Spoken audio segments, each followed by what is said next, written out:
देखना ना भूलें। महाभारत।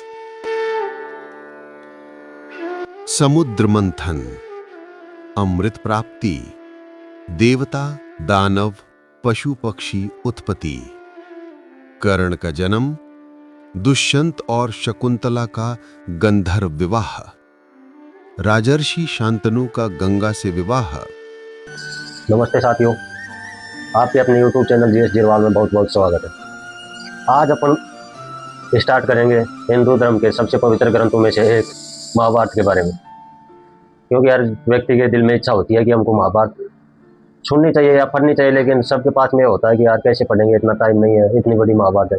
तो इस सब को देखते हुए मैंने सोचा कि क्यों नहीं महाभारत के छोटे छोटे पार्ट बना दिए जाए, जिससे हर इंसान की इच्छा पूरी हो जाए, हर व्यक्ति सुन ले, उसको देख ले। तो दोस्तों, आपको पता होगा कि जब भी आपसे कोई पूछता है महाभारत किसने लिखा, वेदव्यास ने की थी, लेकिन जी नहीं, महर्षि वेदव्यास ने तो उसकी रचना की थी, लेकिन लेखन का जो कार्य था वो माता पार्वती और भगवान शिव के पुत्र गणेश जी ने की थी। महर्षि व्यास जी के लिए क्या था कि एक इतना बड़ा ग्रंथ लिखने बहुत ही कठिन कार्य था। तो वो ब्रह्मा जी को ध्यान लगाते हैं और उनको पूछते हैं कि महाराज, मैंने एक ग्रंथ की रचना की है, तो मैं वो ग्रंथ लिखवाना चाहता हूँ।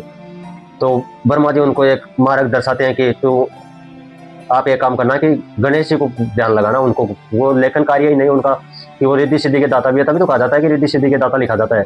तो उनको ध्यान लगाओ, वो लेखन का कार्य बिल्कुल अच्छी तरीके से कर देंगे आपका। तो महर्षि व्यास यही करते हैं, गणेश जी का ध्यान लगाते हैं और गणेश जी को बोलते हैं कि भगवान, मैंने एक ग्रंथ की रचना की है और मैं उसको लिखित रूप में लिखना चाहता हूँ, यानी कि जो मेरी भावना है मैं उसको लिखित रूप में दर्शाना चाहता हूँ।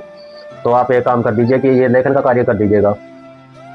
तो वो बताते हैं महर्षि व्यास की ये कोई साधारण ग्रंथ नहीं है, इसमें बताया गया है कि भूत भविष्य, वर्तमान भूत भविष्य की सारी की चीजों को दर्शाया गया है, कैसे अन्याय पे न्याय को विजय के लिए दर्शाया गया है, संसार में फैल रही बुराइयों के बारे में बताया गया है, और बहुत कुछ की जीवन को कैसे जीना चाहिए इंसान को, वो हर परिस्थिति हर पर्सन का जवाब दिया गया है इस ग्रंथ में।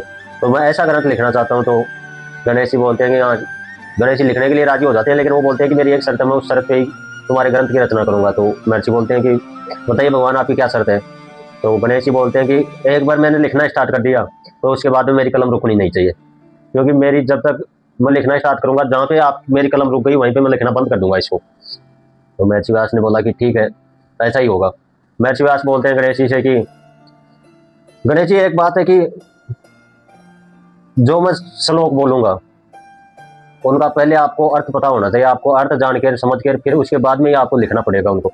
तो महर्षि व्यास ने कुछ ऐसे ही शब्दों का वो कर रखा था कि श्लोक का निर्माण कर रखा था कि जितनी देर में गणेश जी उन श्लोकों को समझते उतनी देर में तो महर्षि व्यास उससे कई गुना ज्यादा वो श्लोक बना लेते।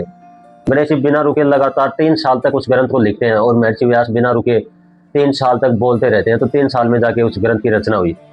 और आज भी उस ग्रंथ के बारे में अपन पढ़ लेंगे, समझ लेंगे, लेकिन उसकी गहनता है वो ठीक तरीके से नहीं समझ पाएंगे।